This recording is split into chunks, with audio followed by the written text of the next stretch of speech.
today we're going to discuss, I guess, consistency and discipline. And yeah, let's start chatting about it. Do you want to do intros then, since you're doing an introduction, or no? No, let's just jump in. Okay, cool. Yeah, let's just kind of jump into it. You mean intros like I'm Jer, you're Sean. I'm over it. Yeah, I'm over it too. Just what's the question? So yeah, let's just kind of kick it off, and like, who wants to kind of jump in and like, we even do a bit of a check-in and just kind of like, you know, talk a little bit how consistency is playing a role in your life and how discipline is playing a role in your life and how you're utilizing those to, you know, to kind of grow and evolve and to go after those things in your life that you're trying to go after. How about Mr. 3 a.m. over here? Kick it off. So just a check-in. So right now, in pursuing discipline, I noticed in our group and in our conversations, it's been revealed like the importance of discipline and consistency. And then when you go and you look at all the top performers, really in anything, because even on a spiritual journey, like discipline and consistency is like a bedrock of that stuff. Like, it's even in letting things go, like there's nothing under the rug, there's nothing in the attic, there's like, so consistency in that, like that level of discipline, it applies to every high performer in any field, in any category, Right. in humankind. So me personally, I'm right now 3:15 a.m. is my wake up. Starting with just a cold walk, which is just walking outside in the cold. But it's been really supportive. It was arbitrarily chosen on Monday, and it's been really supportive. Like, I'll do my walk, I come back, I feel that there's like a clarity and a stillness on the street at that time, and then I'll do my workout, do my meditation. And then like it's honestly, yeah, it's really good for setting the tone for the day, I would say. So do you have a night routine as well? Because 3:15 a.m. is relatively early to be waking up. Well, obviously you work early as well, and that's why. Yeah. So what does your night routine look like? Is that a consistent routine as well? No, and it's hard. Like, it's difficult to really set one with, especially now with two kids. Two young children specifically. Yeah. Because Titus is 3 months now, so like, yeah, trying to get their bedtime, trying to get the Jonas bottle at a certain time. If dinner shifts, like there's a lot going on. So my night routine now, it isn't a set time, but like before going to bed, I try to take 5-10 minutes for like an outro meditation. Nice. I've been focusing on where the sense of I comes from. Okay. For anyone who wants to know. What time do you say would you go to sleep at? Roughly. 10:30. So less than 5 hours of sleep. Yeah. And how's that? Honestly, it's been It's okay. fine. Yeah, like mid-afternoon around like 1:30, 2 o'clock, I get like the double blink and the triple blink, where it's like. Nap time? Or? But that passes. But outside of that, like, it's honestly been really good. Like, I'm not low energy, I'm not low focus, which normally when I have like minimal sleep, like that's what happens. Like, normally I'm a creature who kind of requires a set amount of sleep, but 5 hours, even the 4 hours seems to be okay. Do you think that goes back to consistency because you've been consistently having those hours of sleep for a while now? I don't know. That's a good question. For example, if you were getting 8 hours a night and then you just switch to this type of routine where you're only getting 4.5 or 5 hours of sleep even, Yeah. I think that would be a bit more strenuous on your body and your routine versus if you're consistently getting those 4.5 hours. I would agree with it, yeah. But yeah, so like my pattern wasn't super far from what I'm doing now, because I am waking up earlier anyway. So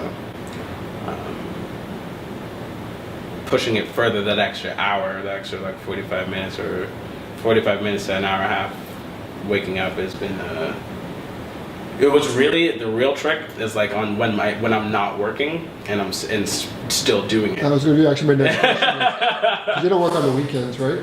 No. So not what happens on the typically. weekends though? How does that routine? This is fresh. This started on Tuesday. So. Oh, okay, so this is actually new. But today was the first time it didn't work this morning, you know. So Yeah, other than but it wasn't. You forgot to set your alarm, so that's. Yeah. Are you gonna get practices on the weekend? Is that your goal? Yeah. That's the To aim. keep the consistency, let's say. That's the Huh. that's the topic at hand. Yeah. Yeah. Well, I just find that interesting because, like, for myself, I have a morning routine that I do during the week, Yeah. but it seems to stop on Fridays and continue on Mondays, and I don't have that happening on the weekends. Well, I think that even opens up like consistency. Like, what is your consistency? You know what I mean? Like, it's not necessarily. So I'm not saying it's a bad thing. Doesn't, Yeah, doesn't yeah, have yeah. to maybe be every day. Yeah, just Right. generally, I think it's like, what do you find supportive for what you need to do? Like, if you don't find it supportive, then you know, for whatever your intention is for the day. Right. I'm curious actually from you, because like as a like personal trainer for so long, where like consistency and like discipline kind of comes hand in hand, even just with like how you care for your body. So like I'm curious as to your standpoint now, especially also on the spiritual path, like what your views on it, on your take on it, and how I guess you're applying it in the ways that you are. On what? On this discipline? Yeah. I'm curious actually from you, because like as a like personal trainer for so long, where like consistency and like discipline kind of comes hand in hand, even just with like how you care for your body. So like I'm curious as to your standpoint now, especially also on the spiritual path, like what your views on it, on your take on it, and how I guess you're applying it in the ways that you are. On what? On this discipline? Yeah. Well, I think about, and I've been revisiting some of the work from my first spiritual teacher on the topic of discipline. And one of the things that he really stresses is that the spiritual path, similar to the fitness path, is really about developing a high sense of discipline, right? And exacting your force of willpower, right? Mhm. Every time you have the opportunity to. And one of the things that he was doing in his training to help him to not just develop discipline, but also to quiet the ego, right? Quiet the mind, is to basically frame his whole day with different practices that require discipline, right? Getting up at 4 a.m., going for an hour walk, no matter what the weather is, right? Not having an opinion about the weather. That was a big one. It's like, just do weather and not have an opinion about it. So no matter what, rain, snow, sunshine. Because your mind is gonna, or the ego is gonna say a lot of things about it. And part of the training is to just quiet it and just be neutral, no matter what. Right? None of this, I'm cold, or I hate the rain, or anything like that. It's just, or it's too hot. Right? It's just quiet. And that's part of the mental training, right? To have discipline on controlling the mind, right? Keeping the ego in check. It's all about developing a strong sense of character, right? And treating your word as law, because that's something that's training something deep within you, right? And if you're doing what you said you were going to do, that's the reason itself, right? You do it because you said you would, you know. And there doesn't have to be necessarily an end objective other than, Right. you know, I want to train my discipline muscle. Yeah, and quiet the chatter of the mind. The conscious mind is the one that has preferences, right? That has opinions, that has judgments, right? The higher self, relating to what MJ was saying, is neutral. It's unemotional, right? So that's how you know. That's how you know what's right, right? You say what you're gonna do, And you do it. And that's where the just do it, discipline, yeah. that's where the consistency and discipline come in. Just knowing the resistance is coming from the ego or the conscious mind, Right. right? So what happens when, because we're human, so what happens when the fuck ups happen? Like how do you manage that? Because like, so like in the times that you're not disciplined or the times that you're, for example, 3:15 is my wake up. I didn't set my alarm and I wake up at 4 o'clock instead. Right? So how do you handle the inconsistencies? Well, hold on. My first question is, when that happened, how did you feel? I didn't have a feeling about it. It was okay. Like, Yeah. so it's not really an. It's actually grace is like when the topic of self-love, for example, comes up, lesson 1 for me is always grace for yourself, like always, because like it just is. Like to me, you can't have self-love without it, and like you can't, to me anyway, you can't achieve any like real whole measure of success without having grace for yourself to the best of your ability. And you can't for me, I can't even attempt to try a new habit, attempt to try a new skill, attempt to try anything else if I don't have grace for when I mess up. Because the way that the patterns of my mind, it's just like, nope, you messed up, you cannot do it, your word is not law, and what are you even doing, bud? What are you even doing? Yeah. And so for me, like, It that's. sounds like you have the answer then. What was the question? Well, you asked the question. What do you do when you fuck? Because I'm curious as to how everyone else does it. That's I why. would say the same thing. The first thing that is to notice the reaction. Yeah, because I can definitely relate to that, but more in the sense of like, okay, example for me is like, okay, I was going to go to bed at this time, but I saw something online that I wanted to watch and decided to watch that for a couple hours, and then it prolongs like when I go to sleep, which affects how I wake up. Right? Mm. And then the question is, how does that affect me? It doesn't affect me well. And your question is, how do I deal with that? And the way that I personally have been dealing with it is just not to let it, I guess, affect me. And then the next day, like, correct it. Like, let go of the mistake. And the next day, try to correct it and not make that same mistake. But not get hung up on the mistake that you made. Not be so attached to it. Because I don't think we're always going to be perfect and not make mistakes. You have to decide that that's an exception to the rule, right? And then let it go and move on.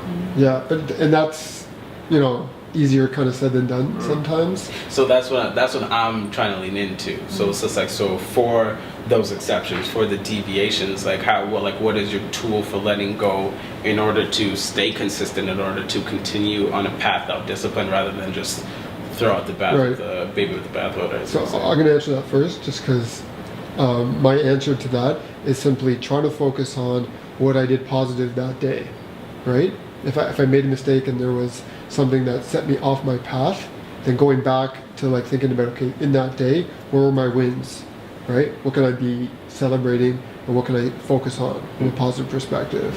That enables me to continue to move forward and stuff, because I've realized like in every day, not everything's going to work out perfectly. Like we're going to have slip-ups and we're going to get off track and stuff like that. But if you focus on those things and let them overpower you, you're just going to go in a downward spiral, right? By just accepting them and not being attached to it and focusing on the positive things that happen, for me anyway, that enables me to still be in like a positive mindset and the next day to kind of carry on. Right.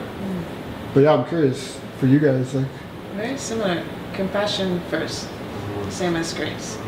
And Compassion for yourself? for myself, yeah, because we're all humans. We're going to make mistakes, and also things out of our control is going to come into whatever discipline that we try to create. And then letting go, like you said. Just let it go and move on, because if you attach yourself to it too much, then you're going to derail even more.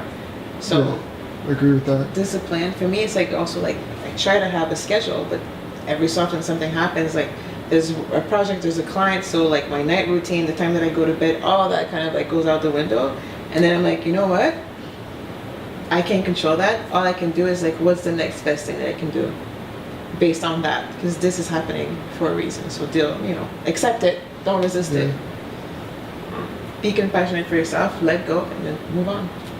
Yeah, give yourself permission to have an off day. Everybody has off days once in a while.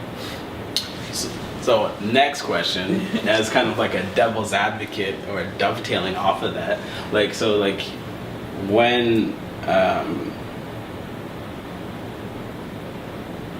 I guess kind of like at what point do you, if there is one, to stop making exceptions, or like at what point does does your word become law? like an immutable thing? And is that maybe what does that take? I guess might be a better question. I guess this is theorizing now. Well, you can't have control over everything. I don't. That's just the way that I see it. Is like your word is law. That's great, but also the universe is at work. Yeah. So And you can't whatever control. you do, You're saying can't control. external things that are going on. Exactly. Right? So whatever you can't control, you can't beat yourself up over it because you can't control it. Fair enough. Like it is what it is. So Yeah, I think that's where it gets interesting. You say you can't, but you do. The reality is most people like do beat themselves up about it. oh yeah, no, yeah, Right? that's what I'm saying. But I mean, the external force that keeps you from being 100% disciplined, like that your word is law. There's only so much you can do because you're not just you. There's everything around you that's going on. So that's why like it's going to happen. Basically, what that question is asking is, when do you achieve perfection?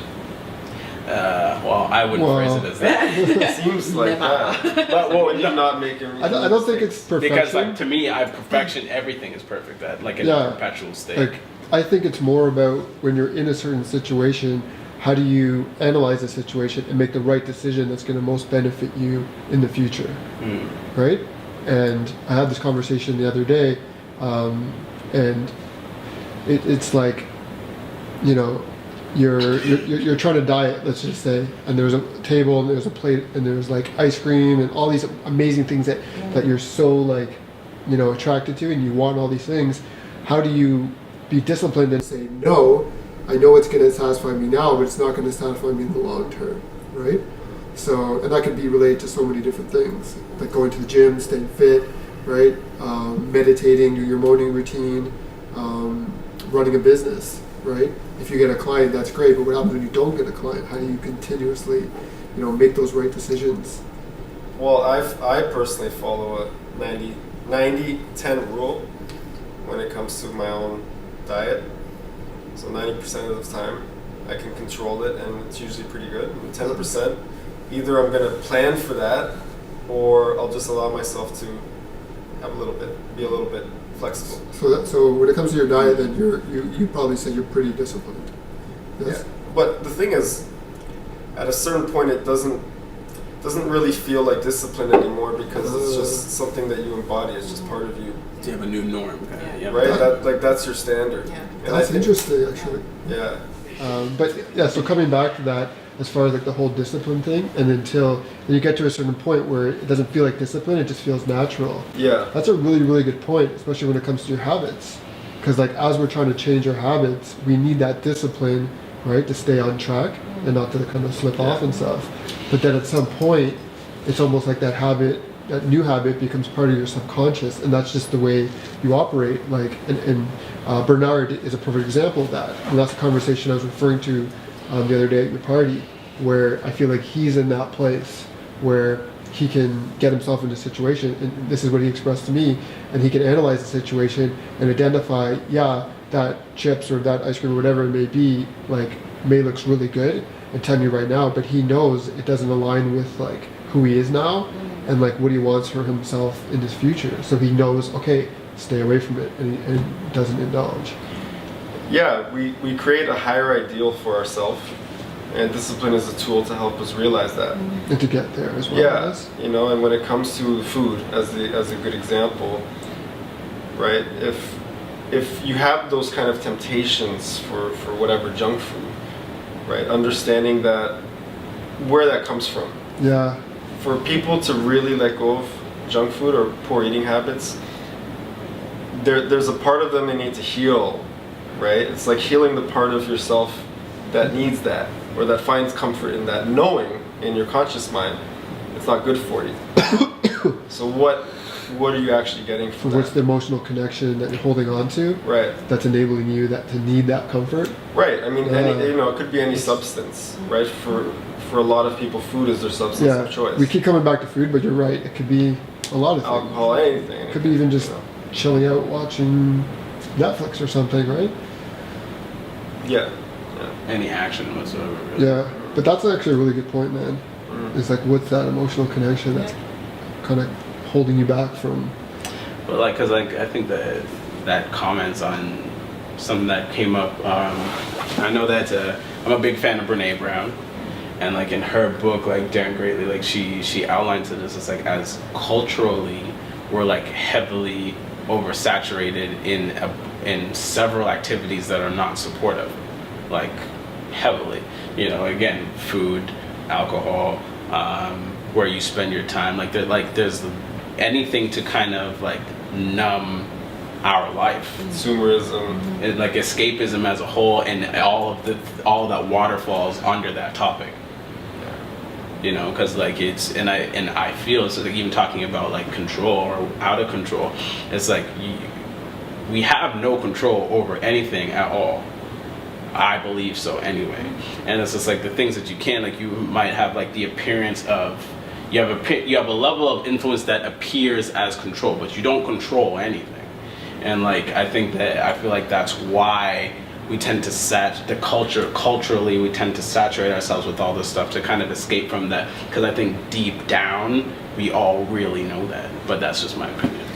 Sometimes we have phases, right? Like when my dad was diagnosed with brain cancer last year, it began this downward spiral where junk food was something that I was doing, and I knew this wasn't me. You were aware of it, but you were still doing it. I was aware of it, right? I was drinking alcohol on the daily, and I was trying to understand where that came from, and I really think it was the escapism. It goes back to that, right? It's not wanting to confront what's really happening. Yeah, painful feelings, running away from them, really. It's self-medicating in a way. It's like that's why Bernard talked about like emotion. It's all emotionally based. Because I know when I started training with you 2 years ago, I realized like the food habit that I had and why I gained weight is because I was eating out of emotion. I was not eating because I was hungry. I was eating because there was an emotional issue. And then when I did the mastermind and started to clear these patterns, then I started to be ready for training. And then I wasn't interested in the food anymore. You healed the part of you that needed that. Yeah. And you became disciplined, basically. I became disciplined, and like the whole thing about you see food that's not good for you, I'm not even interested. So it's more than actually discipline. It's also you became aware.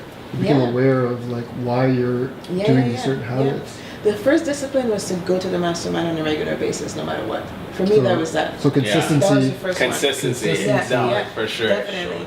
And for the first time when that first started, that wasn't it's just like I don't care what gets in the way of this. I'm gonna Every be Monday, there. no matter what, I had to be there. And I think that's important too. Is like how do you stay consistent? How do you stay disciplined even when you don't want to show up?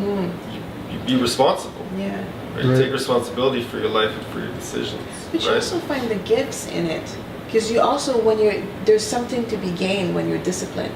Once you've done it, you're happy. Like when you did your walk in the morning, you How feel did great. you feel? You know you Yeah, feel better. it feels good. So hold on to that.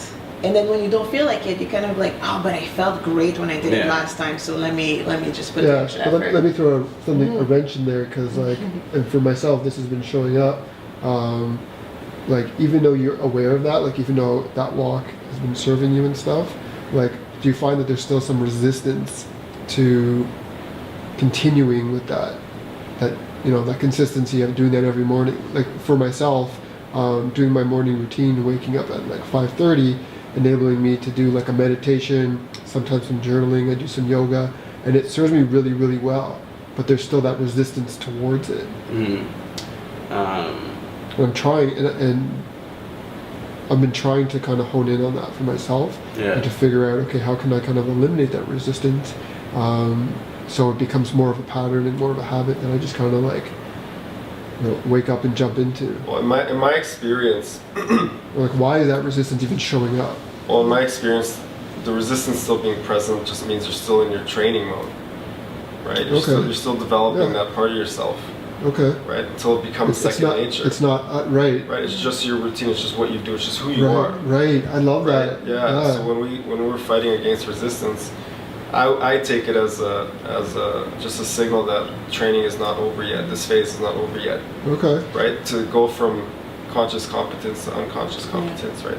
Even let me just add one thing in there, because as you were saying that, it's like you're kind of like letting go of like an older version of yourself and trying to replace that with a newer version. So like you said, it's a transitional period where that old version is still kind of showing up, right? And still trying to keep you in your old ways, because because that's what's comfortable. Where this is a new way, even though it's serving you, but it's uncomfortable still. So that's You're a good also, I reminder. mean, physiologically, you're creating new neural grooves. You're New neural Right. pathways. yeah, habits. you're changing things Yeah. in your brain even, right? So So I think these are great little reminders too. yeah, Just like when you're going through that, and for myself feeling that resistance, to remind yourself that that's okay, this is normal, and that like I think that's the hugest part, to be Yeah. perfectly honest. Like yeah, I feel like that actually when you said that, like Yeah. it made me feel actually okay. well, if you okay. remember Dr. Joe Dispenza, breaking the habit of being yourself, Right. Yeah. right? Talks Yes. a lot about It does what talk a lot happens about that. physiologically. Yeah. It's the analogy of like one kick 10,000 times. So you're still going through those kicks until you actually master it. Like muscle That's memory the same almost, thing. Yeah, right? it's the same thing. They say that about like anything, right? 10,000 hours, I think, and then you become a master at something. Yeah. Same thing with discipline. You got Yeah. to do it 10,000 times until now it becomes a habit. And you're like, it's nothing. Yeah. yeah, I think it's like twofold. Like one, I think it's like being attached to having to feel like it. I don't feel like this. I don't want to do this. Yeah. That's okay. Yeah. I'm gonna do it. I'm gonna do it anyway. And I think the other half of it too is like, Are you like let's take a real life experience for a Yeah. second here. Are you consciously thinking those things in your mind currently when those things come up? And this is a question for all of us. to be honest, no. I wake up, I'm like, okay, it's 3:15, cool. And set yourself up for success. I have like what I'm gonna wear, my sweatpants, my sweater, did my the night jacket. before. I kind of put them where my alarm clock's gonna be and try to eliminate Before the you go to excuses bed. before I go to bed. Gotcha. Yeah. So Yeah. those things I find supportive. So I don't Yeah. have to like. Think So I about- don't indulge in the thoughts. So it becomes thinking. And I think that's like thoughts can do whatever. Thinking is a problem. Yeah. Thoughts can Yeah. whatever. Sure. Yeah. You know, I like thinking is the problem. And then like there's, to me anyway, like there's the emotional addiction of what you get from wanting to do something and not doing it. A human being is emotionally addicted to that. Neurochemically addicted to that. to not doing it. Yeah, Explain. because I want to wake up at 7 a.m. because I want to be the best me possible. I love that idea. That's supportive. And just like, oh, I didn't do it. Shit, what's the matter with Jer? Like, you fucked up, bud. And Yeah, like, I get why? that. But you're No, saying- but like, You're saying subconsciously we can be emotionally addicted to 100%. that side of it. 100%. That's interesting. Because that's still a neurochemical spike in your brain. Because that's- and you're used to that. Right.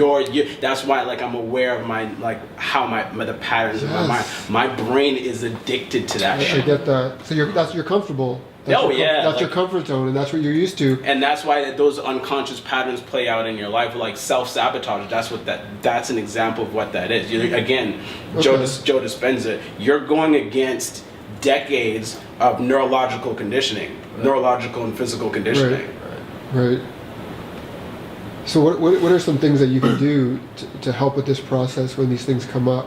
Whether it's letting go of certain things that you identified, or recognizing you have certain habits and you want to change those habits. Like, do you guys have anything that you do consistently that helps you through this process? Grace and start small. I think people underestimate a small step. And like when you want to build up your word as being law, wake up at 5 a.m., put on your shoes, do a single push-up, take off your shoes, go back to bed. That's a ridiculous thing to do. But that Yeah. works for you? But the point is that you are influencing your will, and you are proving to yourself that you can do what you said you're gonna do. Yeah. And that is still, and that one single push-up at that one single time is still completely contradictory to what your Everything body and else you've been mind doing. is used to. When I first started like a health journey based on Tim Ferriss, Tim Ferriss's book, I started the slow carb diet. I was reading the book, and I'm like, I can do this. Yeah, I can do this. And I started the next day, and it was just done. Like I didn't.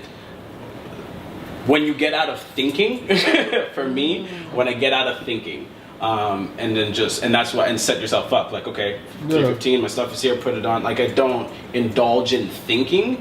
Then it's just more supportive for steps moving forward. Like Julian was saying that before. It's just like Yeah. you have a goal or you have something you set in your mind to do, and then you've already said it, so you know what you have to do. Yeah. So all the thinking and stuff is just a byproduct of that. It's a So good. you It's just have just to show up. unnecessary. It's just a habit. You're in the habit of thinking, Yeah. and that's not having an opinion on the weather. Like, you know, whether this how the sun shines, your opinion is completely irrelevant to that. Right.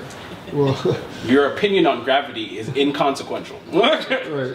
You know, like, so we just, as culturally, you have this habit of thinking, and that your thinking is so important, and it's Right. not. I would say all of the time, but most of the time, arguably, your thinking is not supported. Yeah. There's a time and place to use the rational mind. Right. Yeah. Yeah. For like practical uses, but like most of the noise in your head most of the time is not for any real benefit. Right. Right. So just being aware of that is a huge benefit. Because if it's you can cool. just like turn it off, you're like, no, I'm not listening to that stuff. I know what my task is. I know what I need to do right now. And just show up and do it. Yeah, thoughts versus thinking. I think maybe that's the topic next week. Thoughts Yeah. versus That's thinking. an interesting one, yeah. Any final thoughts? This has been episode 1, Master Your Mindset. Yeah, it's been Yeah. Sounds good chatting with you guys. I'll catch up with you next time. Same bat time, same bat channel. Yes, yes. And in the meantime, there are podcasts, and I think each of us have been interviewed on top of that. Oh, on the Master Your Mind Master Your podcast. Mindset, yeah. You can catch that on Apple Music, iTunes, Everywhere. Yeah, yeah. everywhere. I don't know. Anchor. Everywhere. Thanks to Anchor, There'll be a everywhere. link somewhere, wherever. Somewhere on your podcasting subscription service. And Yeah, it's cool. We're good. see you next month. Yeah. So cool. But it's been a blessing, guys, as always. Yes. Thank you. Thank you for sharing time and space and being present. Yeah. Love you guys. You're welcome. Thank you. Too. Yay. And cut! We're out! Okay. Okay.